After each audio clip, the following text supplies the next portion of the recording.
Discom అనే పేరుతోని ఏదైతే విద్యుత్ సంస్కరణలు తీసుకురావాలని ప్రయత్నం చేస్తూ ఉందో, రైతు డిస్కామ్ పేరుతో ఒక కొత్త డిస్కామ్ ఏర్పాటు చేయాలని చెప్పి ప్రయత్నం చేస్తూ ఉందో, ఈ యొక్క ప్రయత్నాన్ని తెలంగాణ రక్షణ సేన నుంచి మేము సంపూర్ణంగా వ్యతిరేకిస్తూ ఉన్నాం. గత 6 నెలలుగా ప్రభుత్వము రైతు డిస్కామ్ పేరుతో ఒక కంపెనీ ఏర్పాటు చేయడము, దాని తర్వాత ఈఆర్సీకి మమ్మల్ని ఒక సపరేట్ డిస్కామ్ కింద గుర్తించండి అని అప్లికేషన్ పెట్టుకోవడము, ఇవన్నీ కూడా ఎవరికి చెప్పకుండా, ప్రజలకు చెప్పకుండా దొంగచాటుగా చేస్తూ వచ్చారు. ఇవాళ ఈఆర్సీ పబ్లిక్గా ఎప్పుడైతే పబ్లిక్ హియరింగ్ కోసం పిలుపునిచ్చిందో అప్పుడే ఇది ప్రజలందరి మధ్యలోకి వచ్చింది. అందుకే నేను గౌరవ ఎలక్ట్రిసిటీ రెగ్యులేషన్ కమిషన్ వారిని, చైర్మన్ గారిని కోరుతా ఉన్నాను, మనం ఒక్క హైదరాబాద్లో ఏసీ గదిలో పబ్లిక్ హియరింగ్ పెట్టి యావత్తు తెలంగాణ రైతుల భవితవ్యాన్ని నిర్ణయించడం కరెక్ట్ కాదు. ఖచ్చితంగా ఈఆర్సీ తరఫున 33 జిల్లాల్లో కూడా రైతు డిస్కామ్ ఏర్పాటు పైన పబ్లిక్ హియరింగ్ జరపాలని చెప్పి నేను డిమాండ్ చేస్తా ఉన్నాను. అదేవిధంగా ఈ హియరింగ్ కానీ ఈఆర్సీ లైసెన్స్ ఇవ్వకముందే రాష్ట్ర ముఖ్యమంత్రి గారు జూన్ 2 నుండి డిస్కామ్ మరి ఫంక్షన్ అవుతుందని చెప్పడం కూడా కరెక్ట్ పద్ధతి కాదు. కాబట్టి ఈ 2 అంశాలను దృష్టిలో పెట్టుకొని తక్షణమే రైతు డిస్కామ్ కోసము ప్రభుత్వం అప్లై చేసినటువంటి లైసెన్స్ని రిజెక్ట్ చేయవలసిందిగా నేను కోరుతా ఉన్నాను. క్షేత్రస్థాయిలో రైతన్నలందరికీ కూడా నేను మీ అందరికీ మనస్ఫూర్తిగా చేతులు జోడించి చెప్తా ఉన్నాను, ఇప్పుడు తీసుకొస్తున్న సంస్కరణలు ఏవైతే ఉన్నాయో రేపటి నాడు మన తెలంగాణ వ్యవసాయానికి ఉరితాడులాగా మారేటటువంటి ప్రమాదం ఉంది. 1999లో ఎట్లా అయితే ఆనాడు వరల్డ్ బ్యాంకుకి చంద్రబాబు నాయుడు గారు సంపూర్ణంగా వ్యవసాయాన్ని అమ్మాలనుకున్నారో, ఇవాళ అదే పందాలో పేరు వేరే ఉన్నది, లక్ష్యం మాత్రం అదే ఉన్నది. రైతు డిస్కామ్ అని చెప్పేసి ఒక కొత్త డిస్కామ్, మిగతా డిస్కామ్లను ప్రైవేట్ చేసి కరెంటును ప్రైవేట్ వాళ్ళకు అమ్ముకోవాలనే కుట్ర కూడా తెలుస్తూ ఉన్నది. ముఖ్యమంత్రి గారు ఓల్డ్ సిటీలో ఒక సందర్భంగా మాట్లాడుకుంటూ ఆయన చెప్పిండ్రు కూడా, ఓల్డ్ సిటీ మొత్తం నేను అదానికి అప్పచెప్తా అని కూడా ఆయన చెప్పడం జరిగింది. అంటే దీని వెనుక కంప్లీట్గా లక్ష్యం విద్యుత్తును ప్రైవేటీకరణ చేయడము. కాబట్టి దీన్ని మేము సంపూర్ణంగా ఈ సంస్కరణల కోసం ప్రభుత్వం పెట్టుకున్నటువంటి లైసెన్స్ని ఈఆర్సీ నిర్ద్వంద్వంగా మరి ఇమీడియట్ గా రిజెక్ట్ చేయాలని చెప్పి డిమాండ్ చేస్తా ఉన్నాము. Thank you. జై తెలంగాణ. జై తెలంగాణ.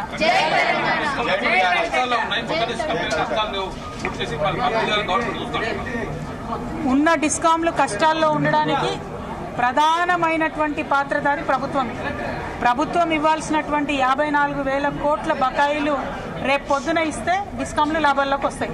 సో ప్రభుత్వమే డిస్కాంలన్నీ నష్టాల్లోకి నెట్టి, నష్టాల్లో ఉన్నాయి కాబట్టి కొత్త డిస్కామ్ క్రియేట్ చేస్తున్నామని చెప్పి మళ్ళా పాత డిస్కామ్లు ఏవైతే ఉంటాయో వాటిని ప్రైవేటైజ్ చేసేటటువంటి కుట్ర నడుస్తుంది. కాబట్టి దీన్ని కుట్రను అర్థం చేసుకోవాలి. ఒకవేళ పాత డిస్కామ్లు ప్రైవేటైజ్ చేస్తే మరి మాకేం నష్టమని రైతన్నలు అనుకోవచ్చు. కానీ రైతు డిస్కామ్ని సపరేట్ చేసి ఉన్న నష్టాన్ని అంతా కూడా రైతులకు ట్రాన్స్ఫర్ చేసి తక్కువ మంది ఉద్యోగులను రైతులకు ఇచ్చి, రైతులు రేపు ట్రాన్స్ఫార్మర్ పోయినా, కొత్త కనెక్షన్ కావాలన్నా, ఏ చిన్న పని ఉన్నా కూడా ఆర్డీఓ కేంద్రం దగ్గరికి తాలూకాకు పోయి పనిచేసుకోవాల్సిన పరిస్థితి ఉంటుంది. కాన్స్టిట్యున్సీలో ఉన్నటువంటి ట్రాన్స్ఫార్మర్ రిపేర్ సెంటర్లు ఈ రైతు డిస్కామ్కి ఇస్తలేరు. రైతు డిస్కామ్ దగ్గర ట్రాన్స్ఫార్మర్ రిపేర్ సెంటర్లు లేవు. ఇక అవి లేనప్పుడు మనకేం ఉపయోగం ఈ రైతు డిస్కామ్ అన్న విషయాన్ని రైతన్నలు ఆలోచించాలి. తీవ్రమైన నష్టం జరుగుతుంది. కాబట్టి ఖచ్చితంగా ఈ డిస్కామ్ని మరి లైసెన్స్ ఇవ్వకుండా ఈఆర్సీ ఆపాలని కోరుతున్నాం. 100%. ఇప్పుడు 2 డిస్కామ్లు, ఇప్పుడున్న 2 డిస్కామ్లు కలిపి 45,000 మంది ఉద్యోగులు ఉన్నారు. టోటల్ ఎలక్ట్రిసిటీ డిపార్ట్మెంట్లో 70,000 మంది ఉంటారు. కానీ డిస్కామ్లో 45,000 మంది ఉన్నారు. ఈ 45,000 మందిలో ఒక 35,000 మంది దాకా దాదాపుగా క్షేత్రస్థాయిలోకి వెళ్ళి ట్రాన్స్ఫార్మర్ ఎక్కడమో, లైన్ ఎక్కడమో ఆ రిపేర్ చేసే వాళ్ళు ఉంటారు. మరి 42% విద్యుత్ కనెక్షన్లు రైతు డిస్కామ్కి ట్రాన్స్ఫర్ చేసినప్పుడు 42% ఎంప్లాయీస్ని కూడా ఇవ్వాలి. ఇవ్వకుండా ప్రభుత్వం చేస్తుందంటేనే ఆ డిస్కామ్ని లాస్ బాట పట్టించాలి, తర్వాత ప్రైవేటైజేషన్ దిశగా పోవాలి. అల్టిమేట్గా రైతు అనేవాడికి ఈ రాష్ట్రంలో కరెంటు రావాలంటే ఖర్చు పెట్టేటటువంటి పరిస్థితి వస్తుంది. ఫ్యూచర్లో ఈ ప్రభుత్వ వైఖరి చూస్తుంటే ఉచిత కరెంటు కూడా ఎత్తేసేటటువంటి పరిస్థితి కనబడుతుందేమో అనే భయం మాకు కలుగుతూ ఉన్నది. కాబట్టే మేము ఈఆర్సీని కోరుతున్నాం, ఈ అప్లికేషన్ ని రిజెక్ట్ చేయండి.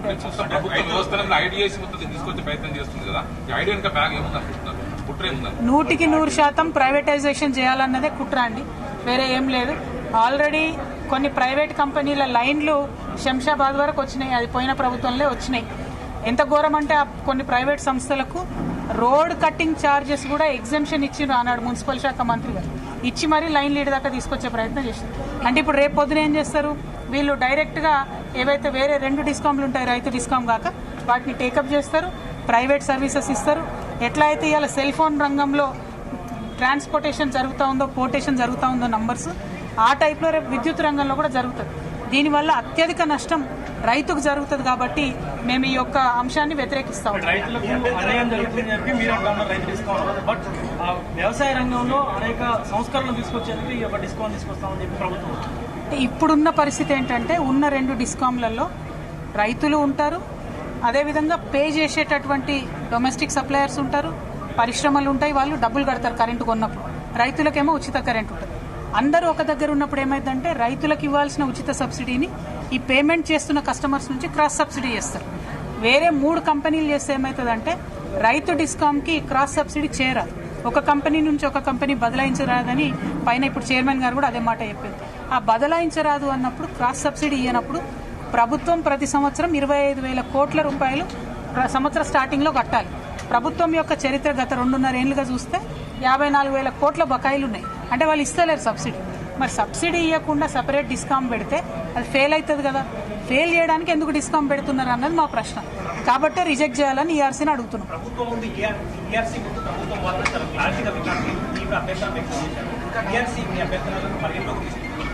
తీసుకోవాలని కోరుతున్నాను. అందుకే నేను జస్టిస్ గారికి చేతులు జోడించి మరీ తెలంగాణ రైతుల తరఫున విజ్ఞప్తి చేసిన. ఒక్క దగ్గర మీరు పబ్లిక్ హియరింగ్ పెట్టి లైసెన్స్ ఇవ్వడం కరెక్ట్ కాదు. 33 జిల్లాలలో రైతుల సమక్షంలో పబ్లిక్ హియరింగ్ పెట్టాలి. వారు ఒకవేళ అట్లా కాదు అని హై హ్యాండెడ్గా ముందుకెళ్ళిపోతే మేము అన్ని రకాలుగా కూడా దీన్ని వ్యతిరేకిస్తాం. కాలికి బల్పం కట్టుకొని ప్రతి ఊరుకు పోయి ఈ ప్రభుత్వం రైతులకు చేస్తున్నటువంటి నష్టాన్ని కూడా తెలియజేస్తామని తెలుసు. Thank you. జై తెలంగాణ.